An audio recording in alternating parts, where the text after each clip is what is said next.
born in Carlisle? Arcola in hospital, but the post office was in Carlisle.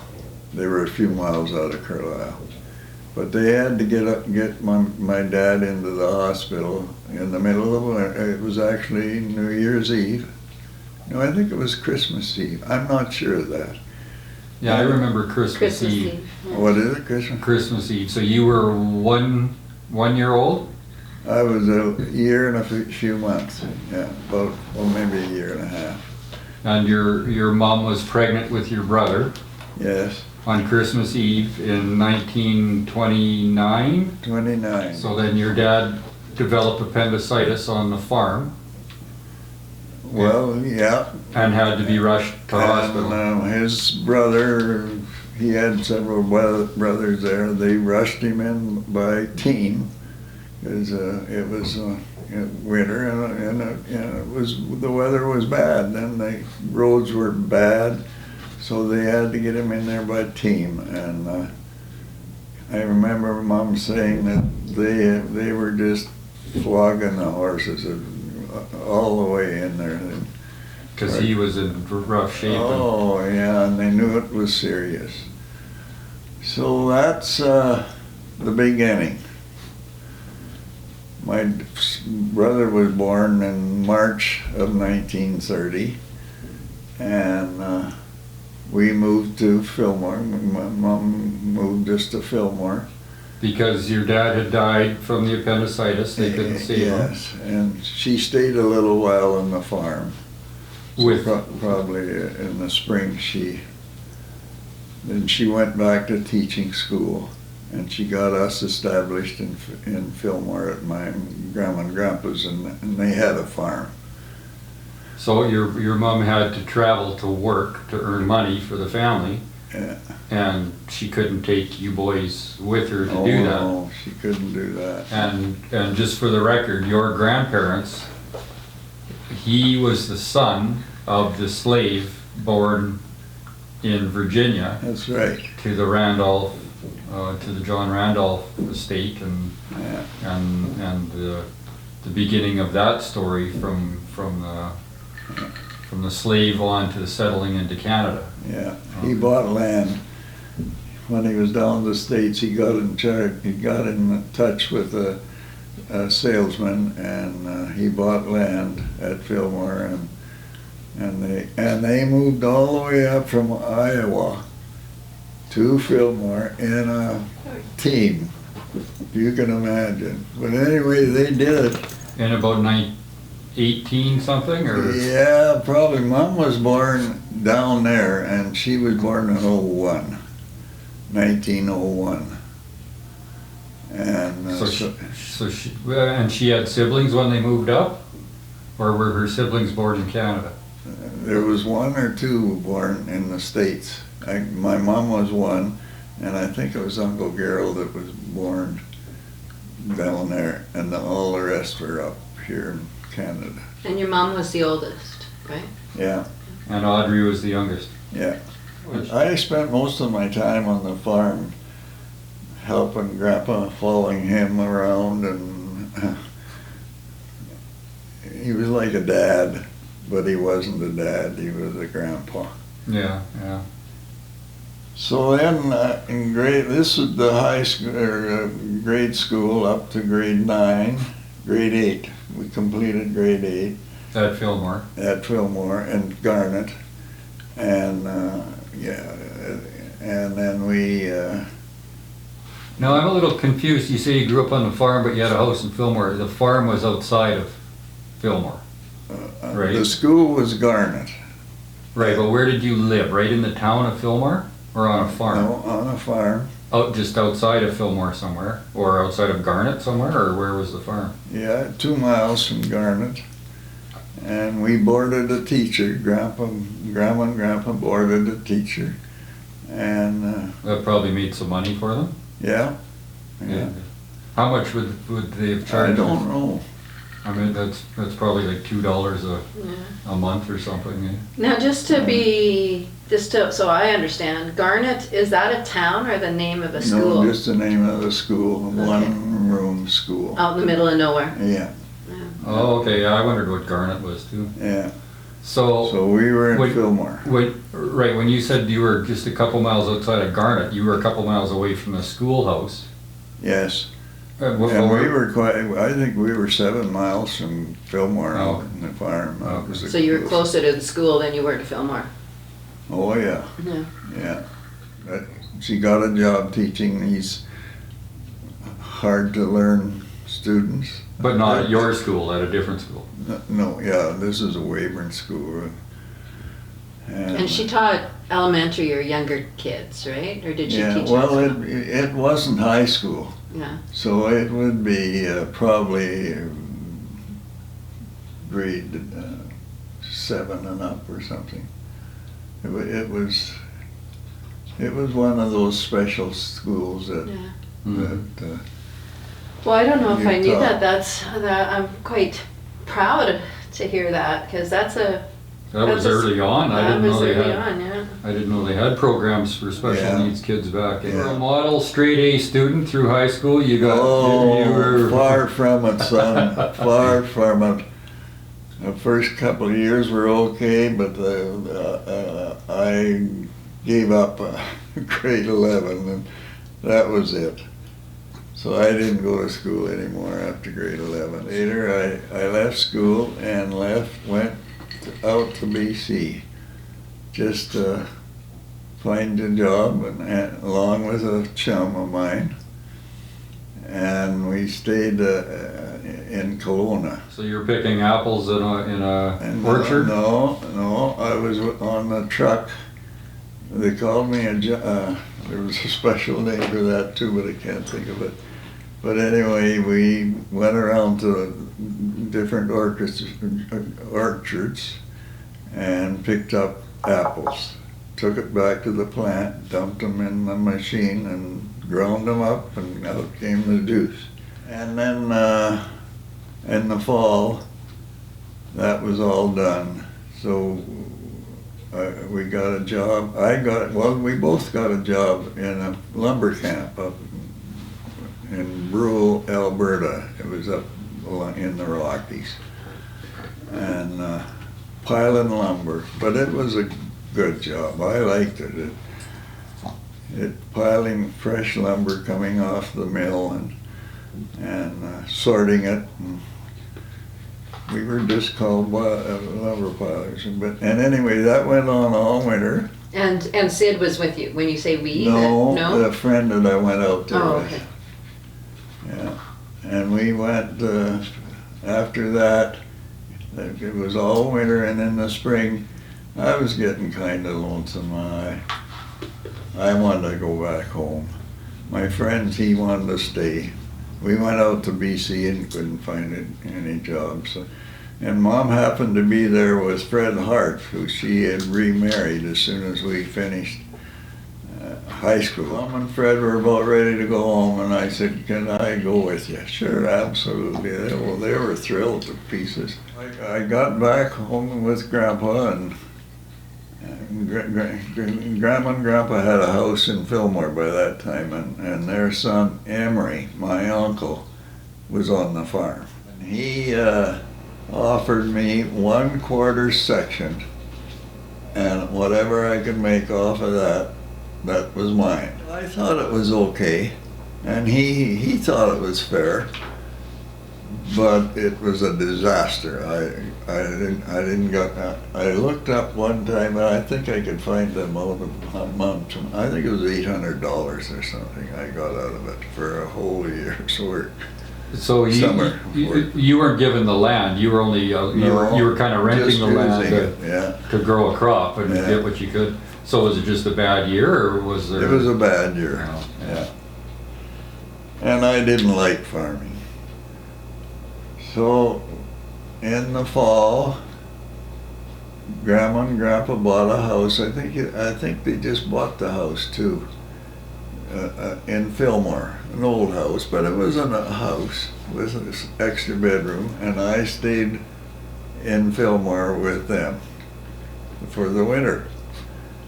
Come along spring, my uncle from up here, Uncle Gerald, went down to Fillmore to see his mom and dad, grandma and grandpa. And he asked me, he said, Ron, what are you gonna do? What do you plan on doing? And I said, I don't know. I was thinking of maybe a truck driving, but I said, I haven't really talked about it, but I'm not gonna farm. That's for sure, I'm not a farmer. So he says, well, you know, in northern Saskatchewan right now, or not right now, but in northern Saskatchewan, there's a smoke jumper job, and where you get in an airplane when there's a fire alarm called, and put on your parachutes and off you go, and you jump on this fire. So he said, it's kind of interesting, and are you, he asked me if I was, and I said, boy, am I ever. So Uncle Gerald was from where? How did he know about that? How did he come to hear? He was a smoke game jumper? warden for the Department of Natural Resources In Prince Albert? Or? in Prince Albert. Oh, And so that's he was where the smoke jumpers got their start. in Prince Albert. Yeah. So you weren't the first batch of smoke jumpers. No, They'd already been. This was 1950, and they started the smoke jumpers started in 48 in the States. Oh, okay. So somebody in the government of Saskatchewan thought this was something that Yeah. we could use up here in fire suppression. Yeah. And so did people from the States come up to That train you date, guys? Or? I think it was earlier than that in the States, but in Canada it was 1948 that the smoke jumpers started. In Canada or Saskatchewan? Or both? And the only place in Canada, no place else had it. Oh. So it was just Saskatchewan, yeah. And so he gave me the address to call, and that was the forestry director. And so I wrote him a letter, applied for a job. And he wrote back and said, we'll be hiring, and he'd like me to come up and have an interview. Mhm. My brother went too, because he didn't want to farm either. Our jump master had been in the Army, and he was a regular in the Army. So he knew he was a parachuter. Oh, okay. So you and Sid roll into Prince Albert with nowhere to live or no Yeah. money, and so where did you live when you got to Well, VA? we stayed with my uncle. Oh, with Uncle Gerald. Yeah, Okay. he was there. We stayed there for a while, and as soon as Sid was not, well, he tried to get in, but he couldn't do the exercises. He just couldn't. His legs weren't good. He had MS, so Muscular dystrophy. he went out. But anyway, they were good, and the department was good enough, and they found a job for him as a towerman, looking for fires and whatnot. The training was good It was at the airport in PA?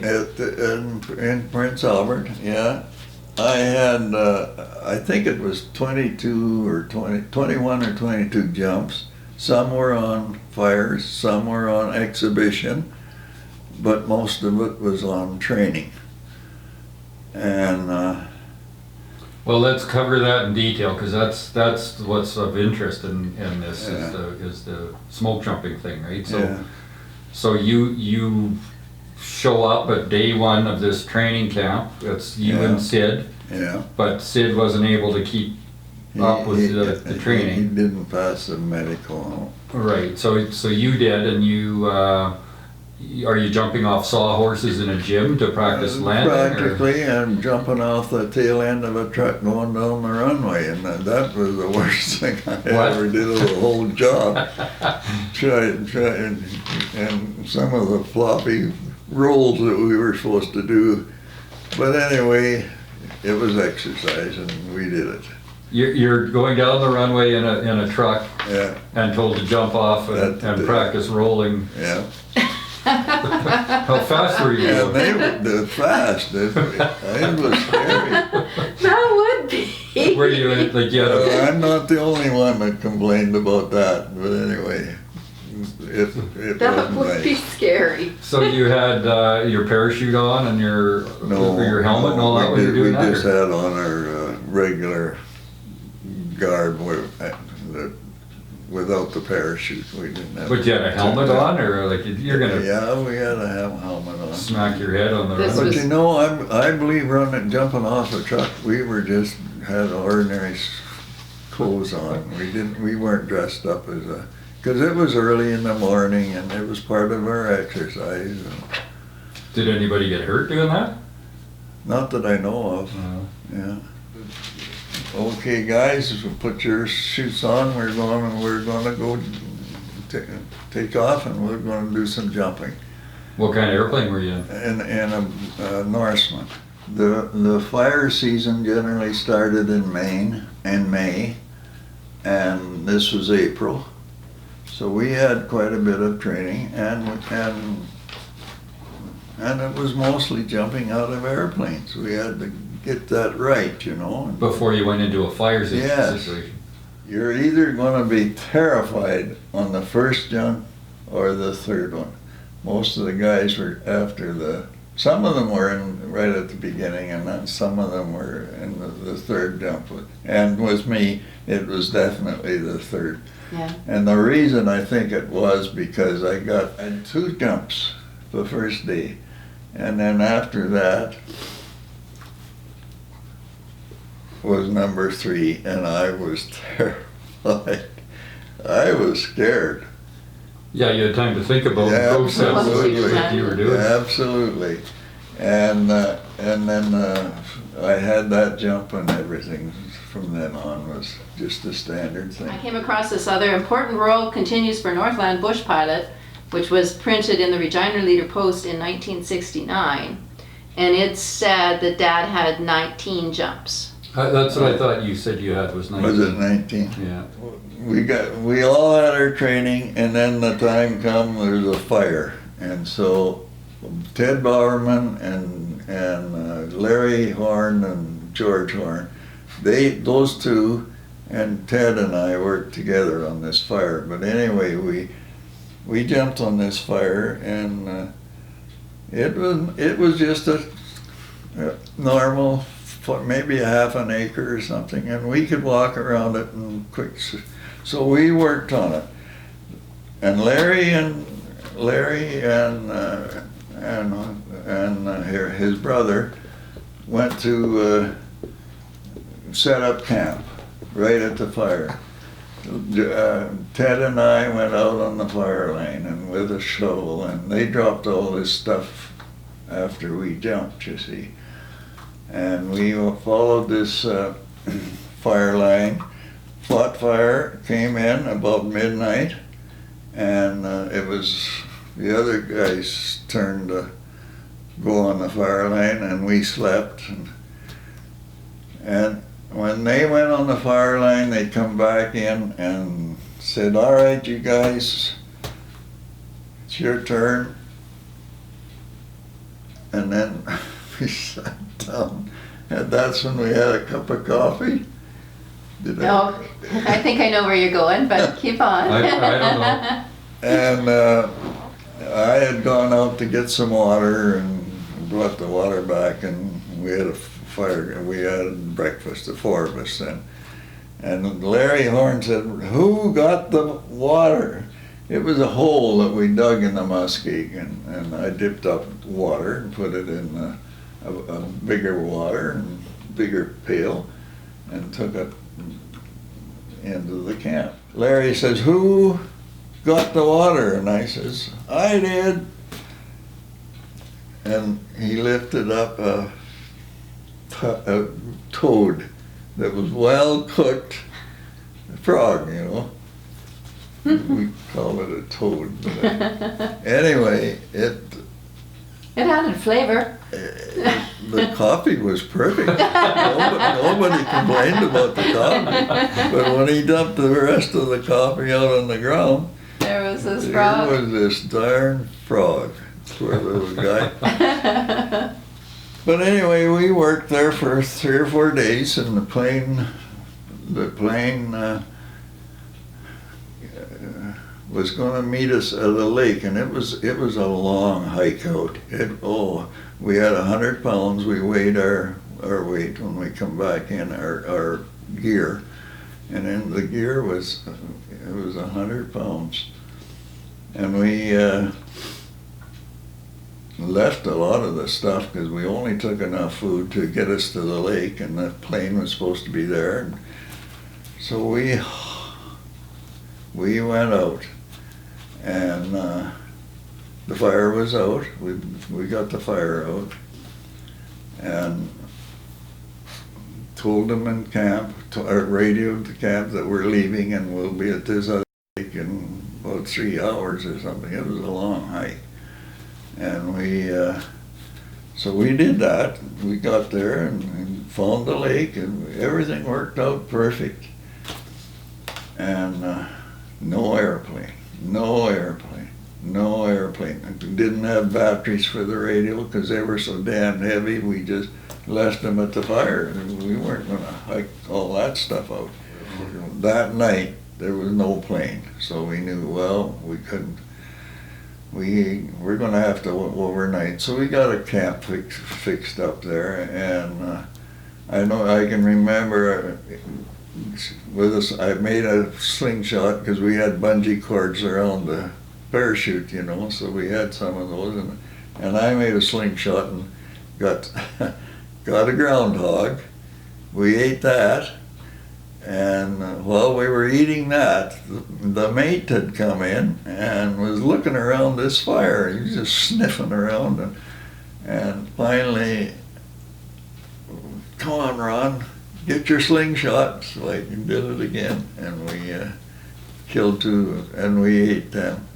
Next morning, all we had was coffee, and no airplane, all day long. And 3 days later, I can remember the whole life it was awful.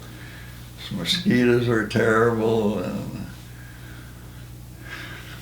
anyway, all we could do is wait. Pretty soon, an airplane did come in. It wasn't a regular jump plane because it was broke down. Was that why the delay? They didn't have an airplane to send for you? Or? Yeah, that was a delay. It was, they just couldn't fly until it was repaired, so I don't remember what the problem was. But anyway, I know it was a tough wait. But that's a tough way of starting out, I tell you. Was that your first fire? That was my number 1 fire. Yeah. Wow. And so you jump and then they drop the supplies? Yeah. And then you go over and get all the the supplies. equipment we needed. And then how would you fight a fire? By hand. How would you fight a fire? Well, shovels, axes. We So had to you- dig it out, and we could get some water. We had the spray in the back hanging on a tank on our back, and we'd water it down. And So was the point of the smoke jumpers to contain a fire until a bomber could come in and put it out? Or you were to go in and put it out?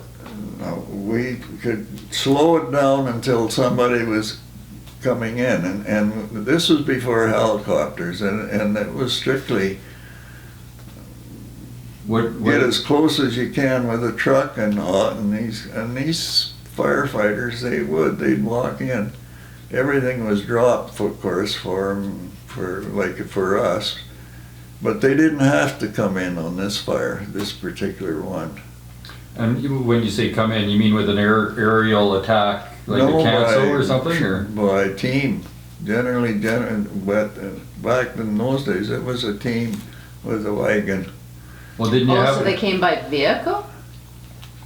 as far as they could. So you guys jump in and you've got shovels and You axes. can do a lot with them.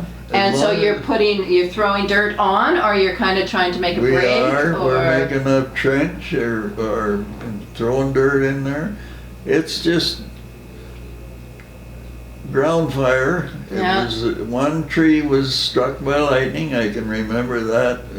I was awed, that was really something. And it didn't go anywhere, it just broke a branch or two off and then it went down on the ground. So that's And what started where- that fire? That's where the wire started from. Yeah. As soon as the ground crew come in, we would get out. 'Cause Okay.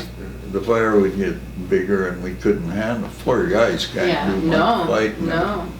Well, that's what I'm thinking, and there was no water bomber at the time that would come. You weren't just No. trying to contain it until the water bomber could get on it. No. You were trying to contain it until the ground crew could That's get right, and sometimes it would be 3 or 4 days before they round up a crew and get in there. 'Cause that was way back, it was in the air weapons range, is where this fire was. Oh, I forget the name of it. So you had to get it when the fire was brand new.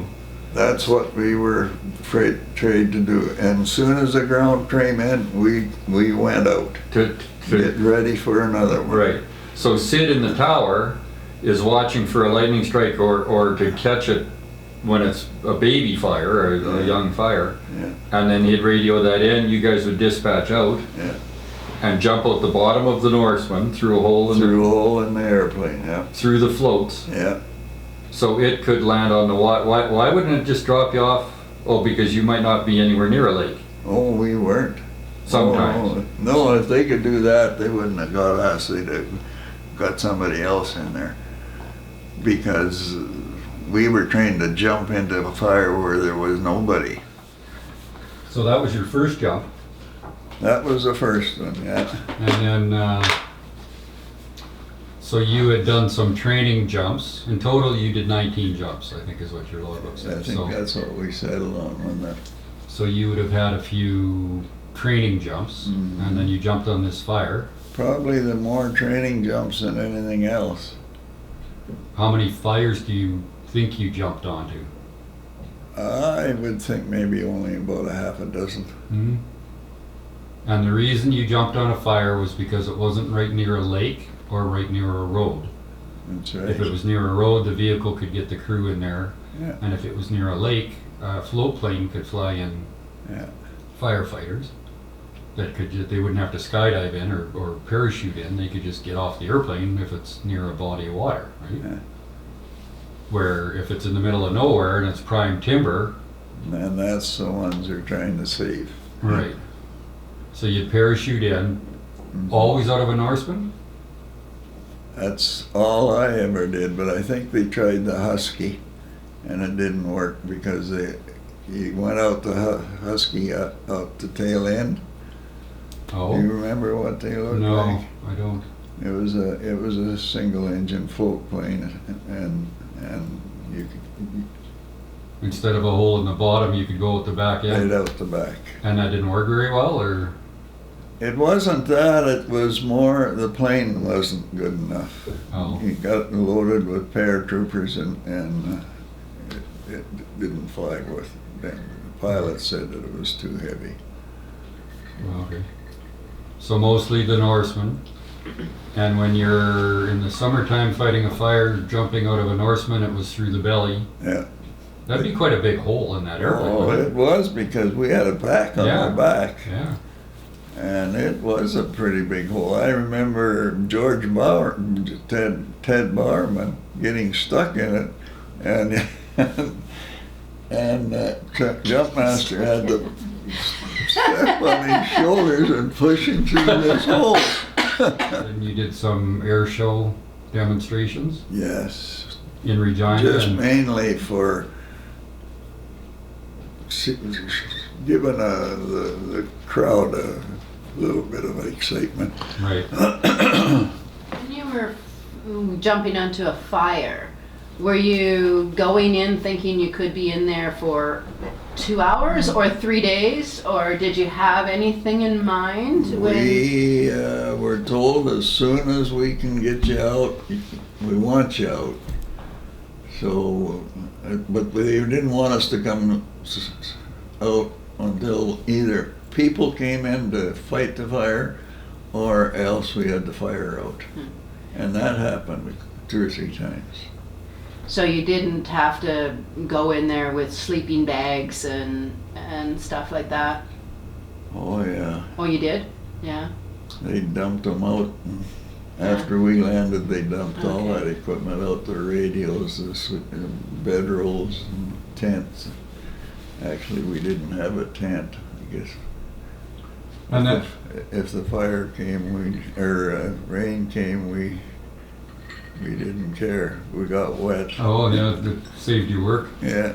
So all that stuff would be sacrificed then at the fire, or all the stuff? No. You're not gonna hike it out to the lake to be picked out. No, Or picked but up.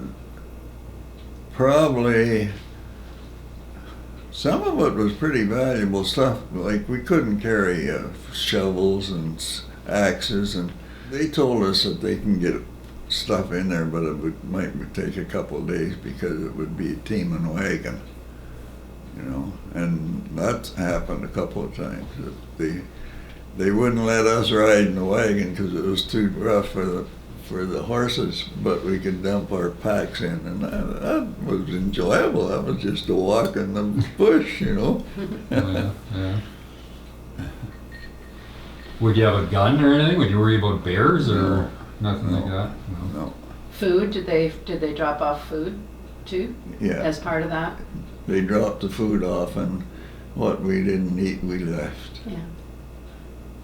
So did you ever get hung up in a tree when you were? I didn't, but a few of them did, but not in any jumps I made, because there was generally a swamp or a low spot that just maybe water in it, but still muskeg. And that was your landing zone. That's where you were aiming for when you Yeah. came out of the airplane. Yeah, Would they throw streamers and stuff Yeah. like wind drift indicators to know Yeah. where to throw you guys out? yeah, the pilot had that done, yeah. And that was pretty accurate. You normally ended up where you Pretty were supposed good. to. Yeah, no, we sometimes overflew it before he called out jump. Yeah. And then Bowerman gets stuck in the hole. That's the, You can just see somebody. That's a cartoon. You can just see it. Yeah, that was funny. My first winter was in the office counting points on a map to forestry. The maps were all colored, and the green was good timber and so forth, you know. oh, okay. And they had a bunch of dots in there. We had to count these dots to let them know it represented so many. You know, it's like so much timber, and if it was a big dot or a little dot. Okay. That didn't last very long.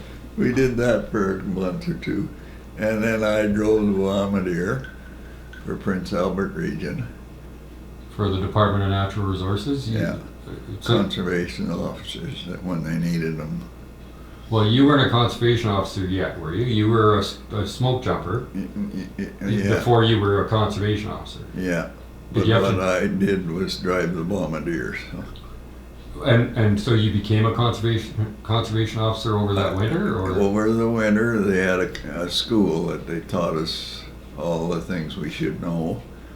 And that went on for, I think it was about 2 months. Like say January and February or something. I think it was about that long. And then we graduated, or who did graduated, whatever. There was generally a position that we could apply for. You smoke jumped, you became a conservation officer over the winter, then you went and did another season of smoke jumping, or you Yeah, only did 1 yeah. year? 2 years? 2 years. So you were a conservation officer for your second Uh, year of smoke jumping. Yeah. First winter, you become a CO, but you don't have a job as a CO anywhere. They've got you doing other things in the in the PA region. But you know, they were pretty good. They'd send us out training with a pro. Like some of these guys were in there for 5 or 6 years. They could teach us a lot of things, and it was quite a course. So your second year of smoke jumping went better than your first? You weren't scared of jumping? No, I wasn't scared of jumping, and I was willing to. I liked it. I didn't like the work afterwards. You fighting fire. That's not fun, and it's tough work. But anyway, somebody had to do it, and we helped a lot. Your parachute always opened? Did you never had any? Open, yeah. Did you pack Somebody it yourself? had a stringer, or what they call a stringer, where it didn't pull up and be a nice gently drop. He went down pretty fast, and I don't remember what the result of that. It didn't kill him, but I think he got hurt pretty bad, if I'm not mistaken. Yeah. So who would pack your parachutes? We did. You packed your own We parachute? had to pack our own, yeah. So, But you know, you're young, and I enjoyed every jump, and the fighting was something new. And Okay, so you get through the second year of smoke jumping and knew that was it, you're done, or the job was abolished, or? No, I think we probably were thinking about another year, because Ted Bowerman was a year ahead of me, and now he's had 3 years. And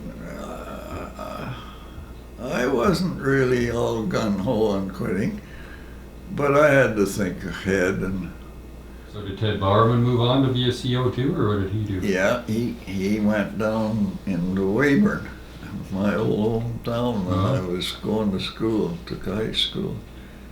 And he was a conservation officer there, but not very long. He quit and went fishing, did his own thing. Got into politics. Yeah, got into politics. So had you met Irene Swope by the Yeah. time you went to Hudson Bay? Yes, I met Irene Swope.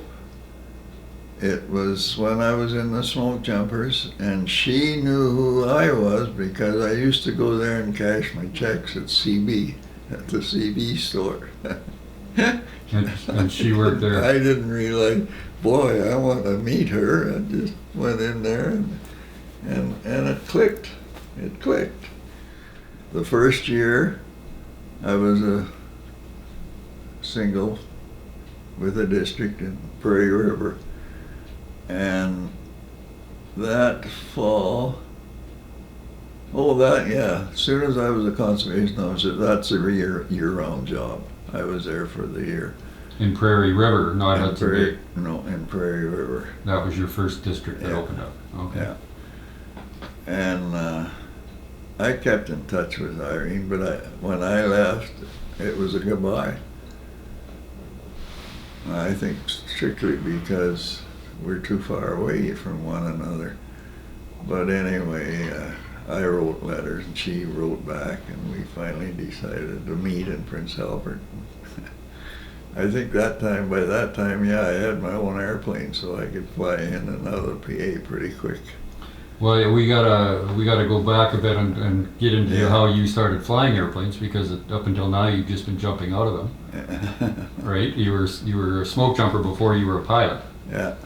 So why now you're in Prairie River as a conservation officer and you decide you want to fly airplanes? Yeah, and I got, in the fall after the fire season, I got my license in Prince Albert as a private pilot, and I decided, well, then when I got a district, I thought I got to build up hours. I want to be a commercial pilot.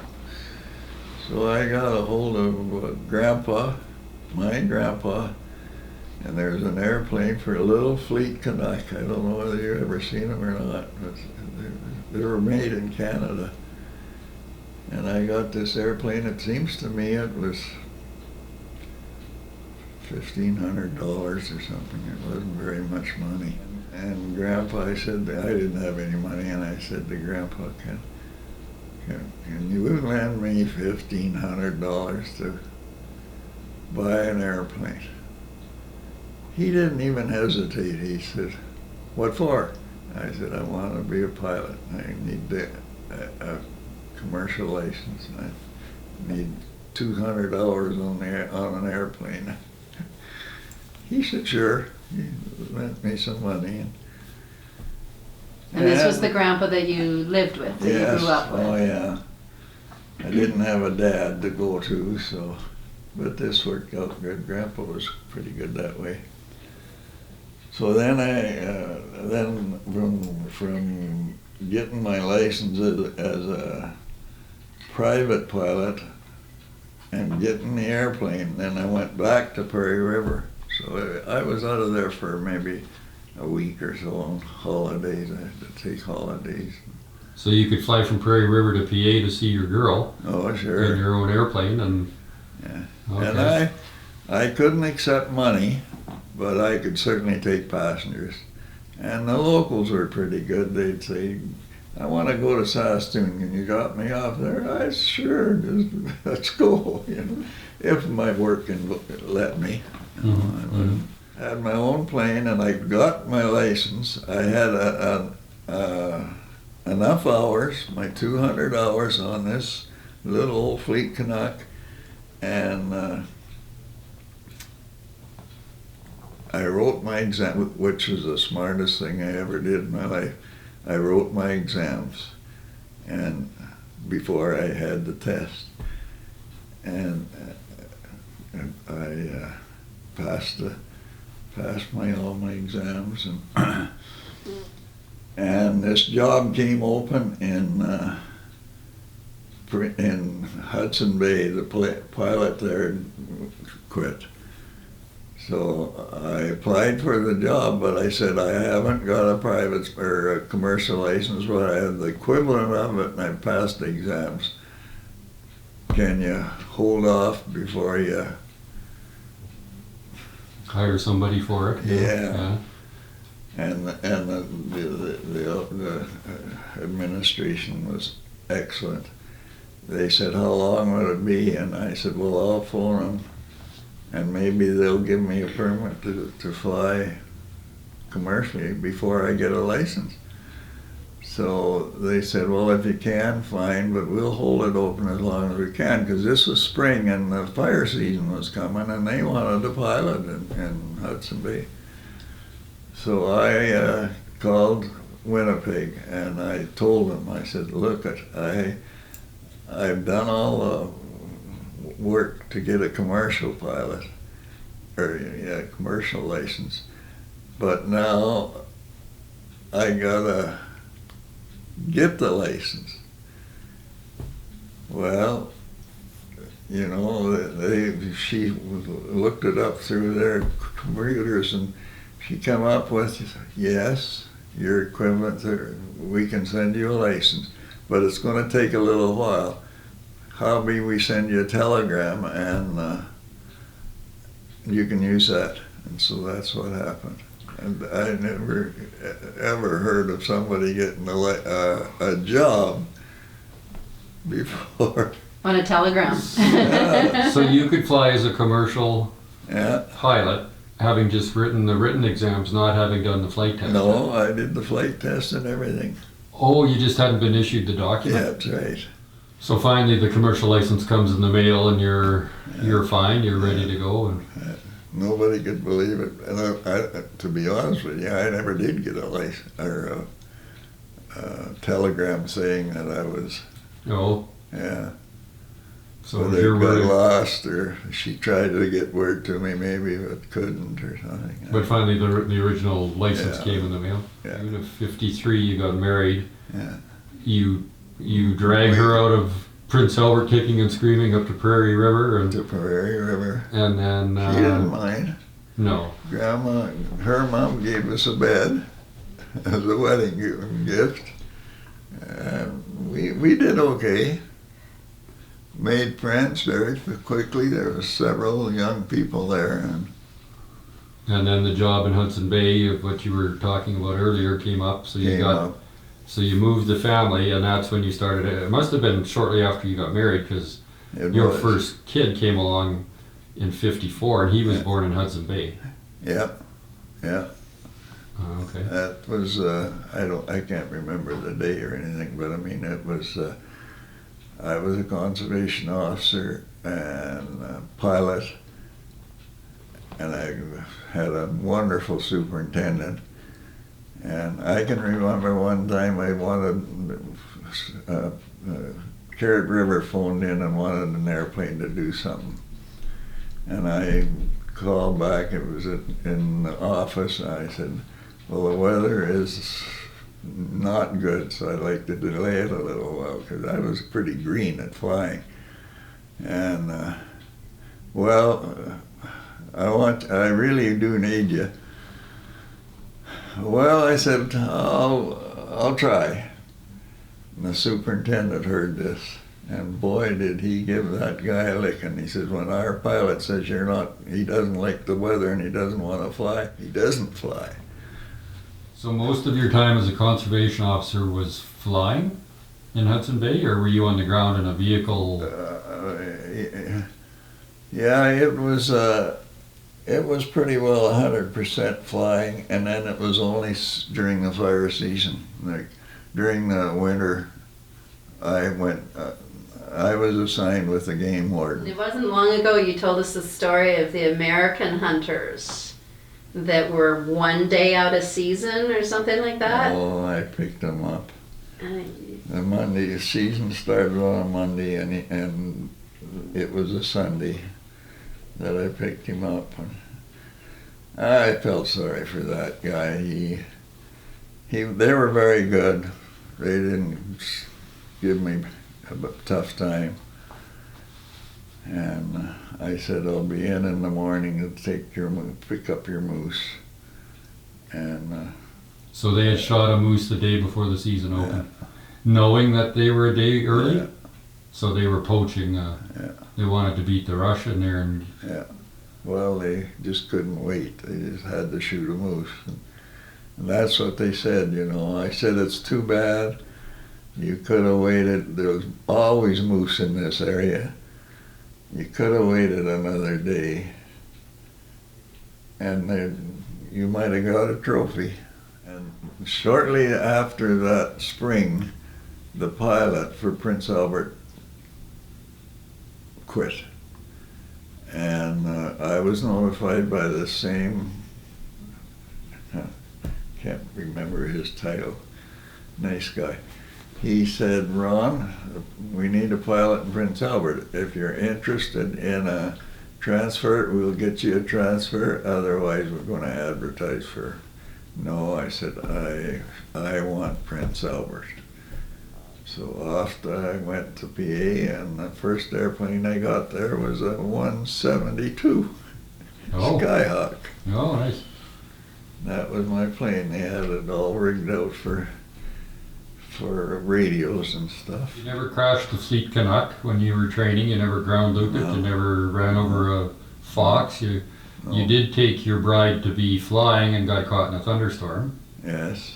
And had the nose down with full power, and we're still going up or something along those lines. That was on our way to Prince Albert or to Regina from Prairie River. I don't know why we had to go, but anyway, I think I was going to see my mom. Yeah, probably. So you got caught, and had she married you at that point, or? Yes, yes. We didn't. It wasn't like this. It is now, where you live with a guy before you live. We got married and then lived with a lady. So there was no turning back for her, even though you scared the hell out of her in this thunderstorm. Right. I don't know whether she even realized there was a problem here, but You knew there was a problem. I knew there was. Yeah. So now you're based in PA year round. You're flying year round. It seemed like they changed it right away as soon as we went. I went to my superintendent, and we talked about having an airplane year round, and so he did what he had to do, and they approved of that. They approved it, and I flew year round. And the 172 year round, or was it a different airplane? It was starting the 72, And then it was a 180, and that was, yeah, it was probably the year after or so, about a 172. And I had to fly a lot out of the river in the summertime, and So now you are on floats. now we're on floats. With So you had- with the 180, yeah, So now that's new experience for you. You've had to learn how to fly floats. yeah. And that river, there's a pretty fast current on that That's river. right. It wasn't long, though. You know, right away they moved me to set. Well, they didn't move me. They set up the gear to start it at Candle Lake or at Emma Lake on Sunnyside Beach. There was a conservation officer there, and so they got a dock, built a dock, and did all that kind of stuff, and they moved me. But my headquarters was still Prince Albert. That was another pretty good deal the government gave me, that I could claim expenses for living at Emma Lake, which helped. But it had to be because I was supporting a house in Prince Albert, and So in the No. summer you're flying floats based at Emma. Yeah. And that continued for decades. You lived in Yeah. PA. Yeah. Your home was in oh PA. yeah, you guys grew up Prince Albert, and then we moved in the summertime to Emma Lake. So eventually it moved from a Cessna 180 to I remember seeing pictures of me fueling a 206 Yeah, on floats for you. 206. Yeah, that said Norcan Air on the side, and it was a Cessna 206. Yeah. And then ultimately the Beaver, right, is what Yeah. you flew the most. And then I wanted back because they were going to get new airplanes, and they wanted me back because they said your job mainly is to fly patrol. Don't go and think you had to go fight and fire, because you're not. And with the Beaver, I had a water bomb. I convinced them that we should have a tank on the sides. And if I spot a lightning strike, which I spotted one, but I didn't bomb it because I was all by myself, and you pretty well needed a guy beside you to pull the lever. I remember flying with you one time as a kid, Yeah. and We did it. and we were going to bomb Something. the dock at Emma or something, and you said, okay, now, and I went to pull it, and I couldn't. I was a kid, Yeah. and then you just reached over and gave this thing a yank, and then off. This is the way I remember it anyway. Yeah. When I left Hudson Bay to take over Prince Albert, the superintendent called me in the office, and he said, Ron, I'm going to lay out the rules here. I'm the superintendent, and you're my pilot. 4 people there, and you are my pilot. You talk. These 4 are working under me, because he had a superintendent, or he had not a superintendent, a man under him to look after all these men. You get me? Mm-hmm. So I don't know a thing about your work. You know how to fly airplanes. You know what you have to do. You've been at Hudson Bay. Don't come to me and say, can I do this? You come to me and say, I'm going to do this, and you're going to tell me when you're done. But otherwise, I don't want to know what you're doing. You're on a fire patrol. It's your business. I thought, how lucky can I get? Brand new license. Here's an And airplane. I'm in and charge of the whole thing. Coordinate with What these a other guys. job. So your job really was to support the fisheries and the game warden and Yeah. the forester. Like you're looking for poaching and fires and Yeah. that sort of thing. Yeah. And now you're in a Beaver. We got to the Beaver because I convinced them that I'd like to try the water bombing, because there was lots of instances I could have dropped a little water on something And put got something out when out. it was small. Oh yeah. So they studied it and they agreed. But then once they got the new 185s, and besides that, they had talked about it and they decided that I can't spend work on one fire. I gotta be available to either go out and look for more, or if I was called to go and look for smoke, I had to go. So that's the way that ended up, and it was better. Well, but you ended up flying a Beaver for tens of thousands of hours, didn't you? Yeah. The fact that you can still hear and I know. is remarkable. I got a couple little stories about the Beaver. I was on the Beaver, and the boss at Norcan Air called me up and said, I've got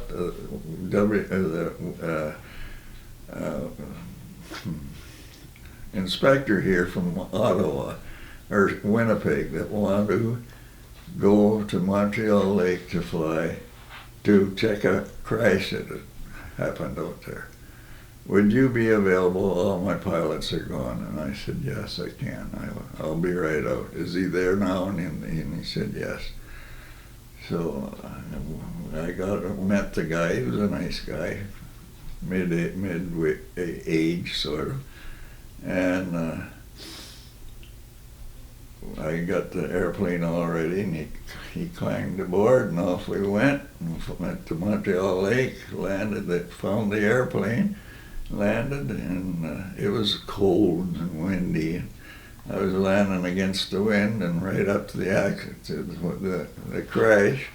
So I threw a blanket over it. I threw my engine cover over because it was cold. You're on You're skis? I'm on skis. And he got out and he did his inspection. And he come and he said, well, that's done. I didn't ask him any questions. I thought if he wants to talk about it, I'll listen, you know. But he didn't. We flew our way back we had a really nice takeoff. I started the airplane, I remember, full power, and we just lifted the Beaver. Beautiful. Yeah, there's just enough wind. Yeah. And I wasn't loaded, just him and I. So when we landed, he taxied up to the airport or to the buildings, and he got out and he walked around and he said, I want to shake your hand. You're the best Beaver pilot I've ever flown with. I thought, holy moly, coming from the Department of Transport, Air Transport. Well, I grinned and I laughed and I said, well, tell my boss that. And off he went up the stairs. Never seen him again. He was a nice guy, but I can't remember his name. But anyway, I never did find whether he told it was Jack Lloyd. Was your boss? No, it was the airplane that wanted me to fly because he had no airplane, he had no pilots, and he knew my airplane was there that I was using. Oh, okay. I think, because it was only a few days later after that, the Winter Festival was on in Prince Albert, and they wanted an airplane to give people rides. And there was nobody there available. So, well, I think there was, because it seems to me guy give me hell for doing it. But Jack Lloyd called me. He said, "Would you do this? They want you to pick up passengers here on the river, right downtown Prince Albert." And I said, "Sure." I thought that'd be fun. So I did that. So I think he didn't even say there was another pilot available, but because this guy said I was the best Beaver pilot, he wanted the best on there flying off the river. You took off on wheels in the amphibian airplane from Prince Albert? Yes, with a guy on board that had just come out of the hospital with a body cast. He had back surgery. And his wife, who had just come out, brought a baby home with her, brand new little girl, and it was a whole family, and another young lad was with them. So there were 3 in the back seat and 2 in the front. And their government, he's a government employee, is that why he was a he's on board? conservation officer in Doy Lake. So we got him on board. It took 3 or 4 of us to get this guy lifted into the airplane and strapped down, and I took off at the airport, and I brought up the wheels. I looked out, and the wheel was up. Just glanced over there, and I couldn't see whether it was up or not. So I thought, well, it must be, everything's flying good. It would be, a drag would be showing it, I'm sure. So we got there and flew over Dory Lake, the headquarters, and there was about 5 or 6 guys standing around. And Henry Taze was one of them. My friend Henry, my goodness, I liked that guy. Anyway, he was there, and I had told him before that if I land with these wheels down, it's turkey. It's done. We're done. We're going to drown. It just ends up, it somersaults and flops back down. And the wheels are sticking up out of the water, but we're under. So, and he remembered that. And he went like this, waving. And Frank Andrews, the conservation officer, says, "Oh boy, Henry's sure glad to see us get back." And I said, "What?" He's waving. Henry So your passenger in the body cast noticed the guy in the dock waving. Yes. And mentioned it to you. Nobody else was doing a thing. They were just standing there. And I had mentioned to him before, because I flew Henry quite a bit, and I said, if I ever land with these wheels down, it's curtain, it's somersaults, and bingo, we're done. So he's not an airplane guy, this Henry Taze? Oh no, he was one of our game wardens. Oh, okay. And I flew him a lot, and he must have been doing the work up there. This is where I'm a firm believer in these Higher powers. Guardian high angel? power, yes. And he seen that, he rushed out and waved, and I leaned over, I got in front of, really pushed him aside so I could see, and there was the wheels hanging down. On one set of floats, on the right side, but not the left side that you could see from the pilot seat were up. Yeah. And they were just an indication in a little window on the top of the float that if it turned red or something? It was on the side of the float that you could see this wheel down. And if you couldn't see it, it was up. It's a poor system, but anyway, that's the way it was.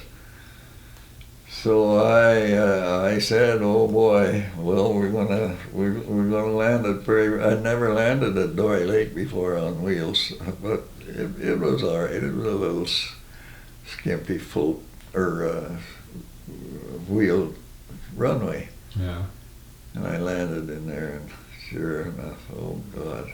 So you were able to put the wheels down on both sets of floats and landed on wheels at Dory Lake. Had you landed on the water with one set of wheels sticking I don't out, know what would have happened. From what I know of airplanes and what I've seen on Pictures, on various videos, you would not be right side up after those wheels No, hit the we'd water. be underwater, I'm sure we would. Right. And with a mother with her little baby in her back seat, I don't even think she was strapped in, but I don't know, she might have been. And Frank, and we couldn't hardly get him in that door. He couldn't do nothing on his own. Somebody had to die. You can't swim to save your soul. And or maybe just to save your own. Yeah, underwater, doors are shut. Yeah, I So Henry Taves is one of the guys that He's my hero. Well, you know, you're right about the guardian angel aspect, because you talking to him about those wheels probably was why he was looking for them. Sure. Whereas anybody else, like you said, nobody else was doing anything. Well, they No. didn't even probably recognize that the wheel was down. It's not like there's suddenly this big wheel sticking out. It's just a little bit that's showing underneath the pontoon. But when we landed on wheels, he didn't come over. He just he was on his way out anyway. The good Lord had that all figured out. We gotta get get Henry up there. Engine failures. The only engine failures you ever had were in beavers?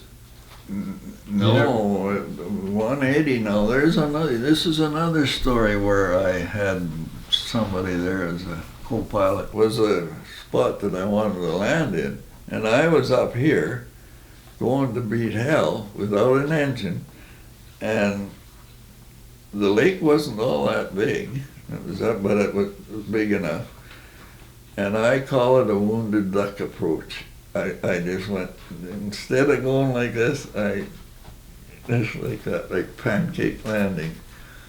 I couldn't believe that it was worked so perfect. And I remember thinking, well, this is a good chance to try. I'm going to try to get in that little spot. There was a car with our forester in this truck coming from Big River to Prince Albert. And he was taking that cut across by the park, right beside this lake. And when I called Mayday and said, I have an engine failure, I'm going to try and get into a little lake on the south end of the PA park. And this guy answered the phone, or the radio right away, and he says, I know where it is, Ron, I'll be in there in a few minutes. Well, I said, I'll call you later, because I had to get my airplane down. I couldn't believe it. I landed just perfect, and I still had enough speed on the water to head back into where this road was, the point closest to the road. And that's where I run out of speed.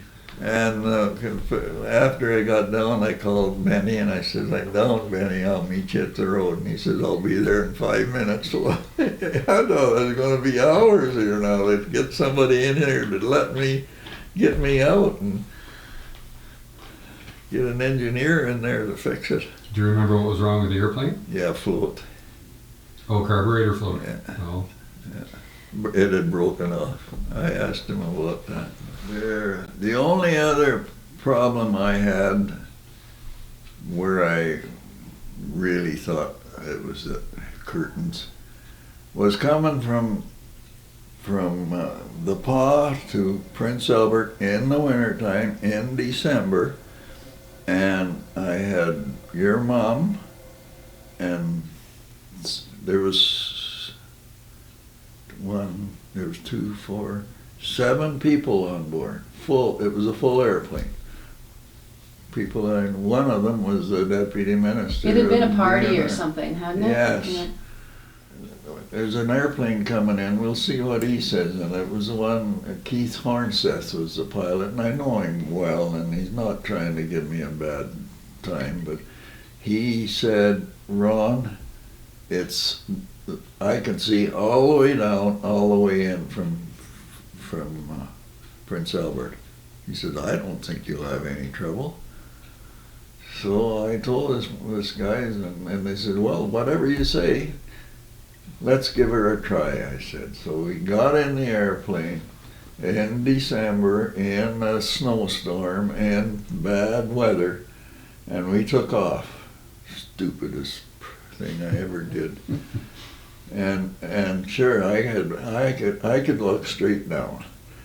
But in between Prince Albert and the Paw is the narrow hills, and it is high hills.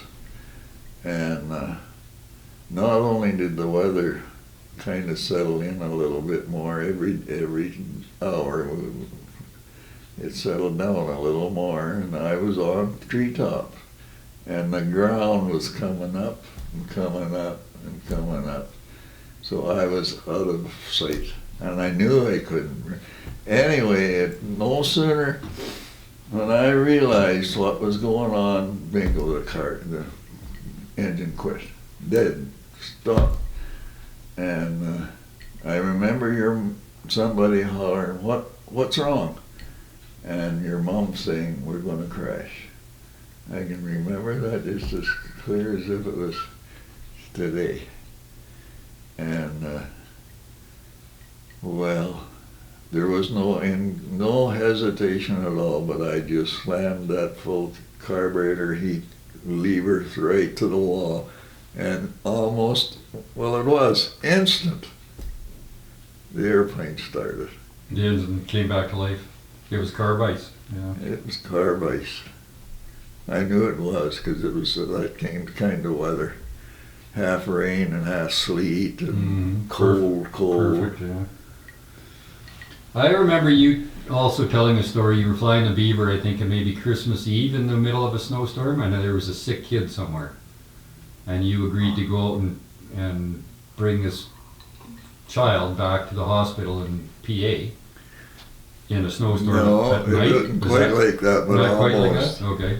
But it was my 172 that the DNR had me flying, and stationed in Prince Albert, and I got a call from Rennie Bodie, the guy running Prince Albert Airways, and he said, "Ron, the air ambulance is coming in, but," he said, "they can't land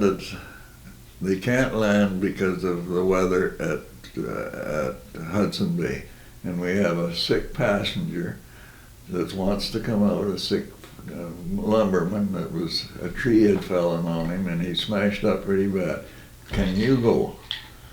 And I thought this Rennie Bodie, oh God, if anybody should be him. He's far more experienced than me. And I said, "Yes, I'll go if the weather's not good, but I'll go. I'll be alone. If it gets so bad, I'll have to turn around." Right.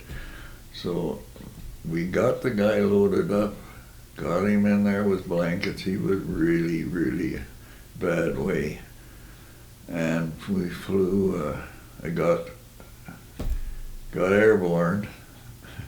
I followed the highway all the way, and it was a pretty straight highway, but I couldn't see nothing.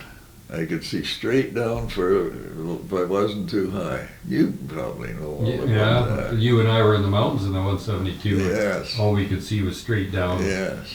That's an unnerving feeling when there's mountains around. But there's another story, Dad, where a fence line, you were in a descending left-hand turn or something. Yeah. Was that same flight? No, but I was all by myself on fire patrol with my little airplane. Oh, I remember that being a Beaver in a snowstorm for some reason. No, I don't remember it happening with the Beaver. Oh. But I did. I seen that fence line, and there was something wrong with that line. I had to straighten out. Yeah. Yeah, fun and games. But anyway, I got this passenger in, and it was New Year's Eve, and he made it. He was. I made it only because there's a lot of traffic on the highway. I followed the road, and I couldn't see the road, but I could see these headlights. And I got into Prince Albert. And somebody asked the guy later, a couple of days later, "How was your flight?" Well, he said that flight into Saskatoon from Prince Albert on air ambulance was rough. And I was worried. But he said the one coming in Hudson Bay was perfect. Well, he didn't see what I saw. Yeah.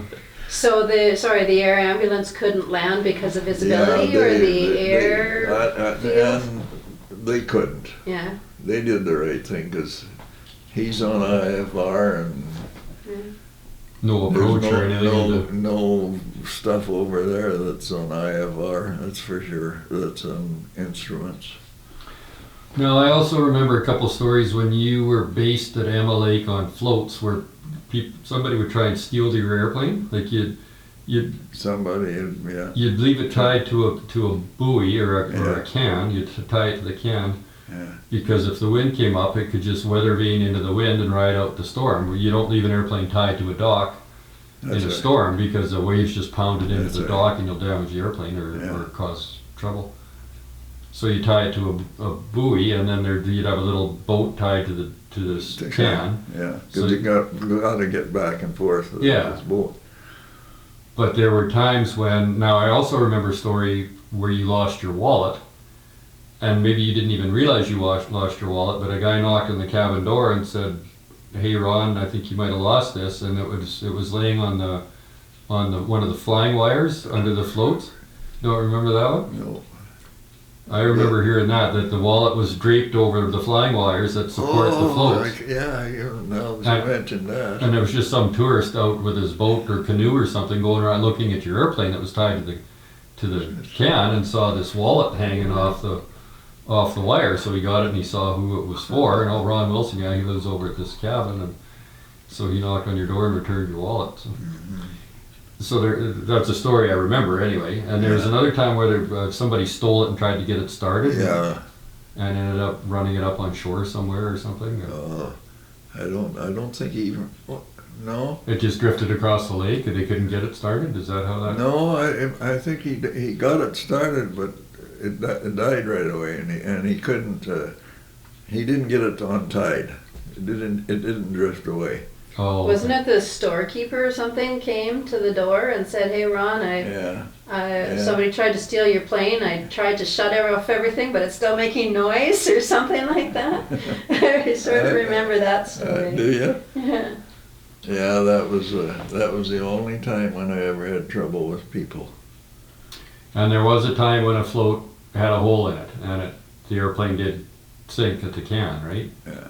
At the can or at the dock? No, it didn't have a hole in it, but it was a real windy, terrible day, and the waves were coming in over top, and there's air holes in the top, and because they aren't meant to stand too much drifting over the floats. Didn't you have those cut off rubber balls in there to stop that? Or? I suppose they did, I don't remember, but anyway, it did get too much, and it went down like this.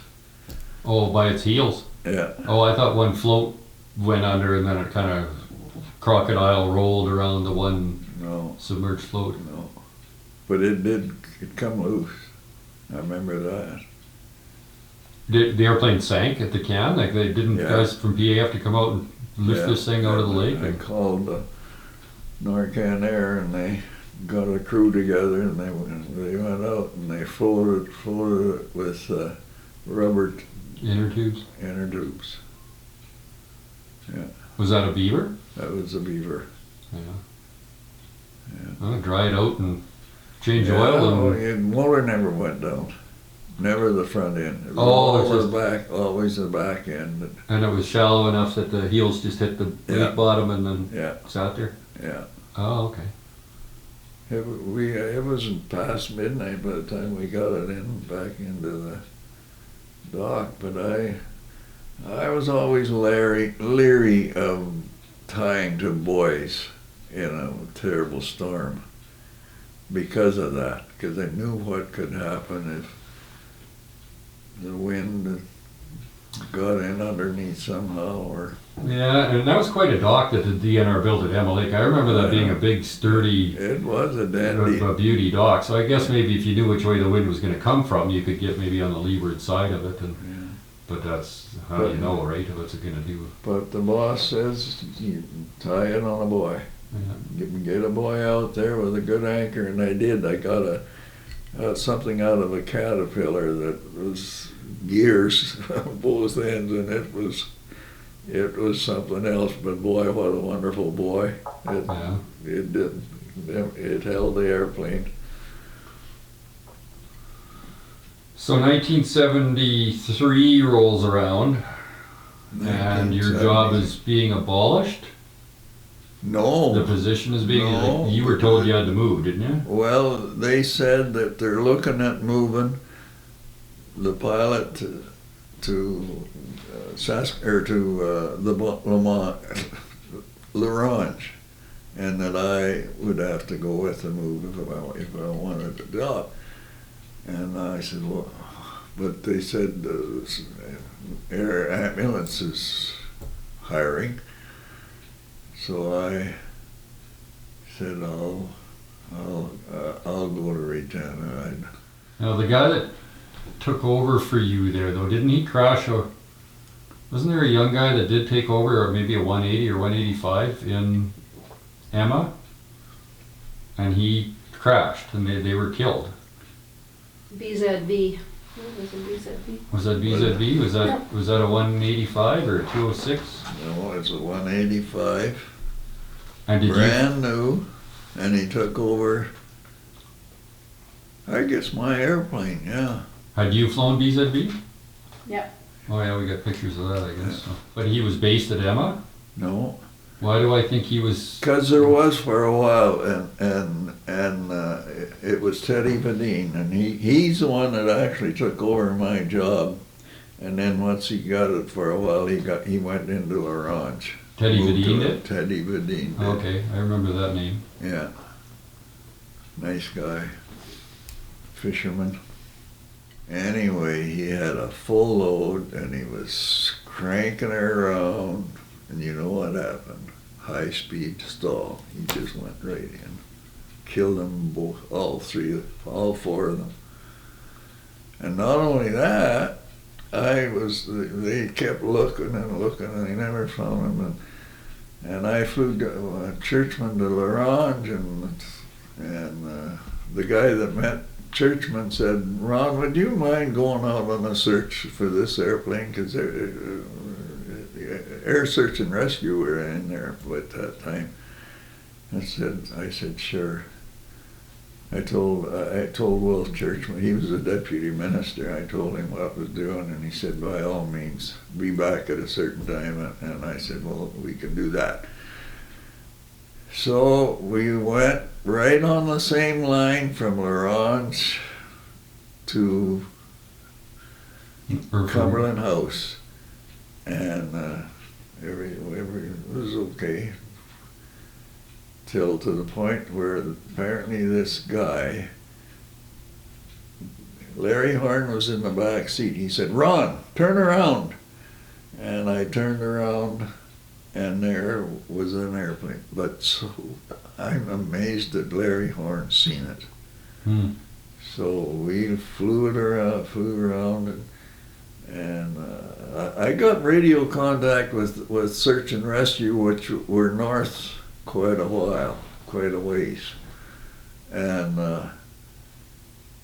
they said, I told them, I said, we can definitely see a crash.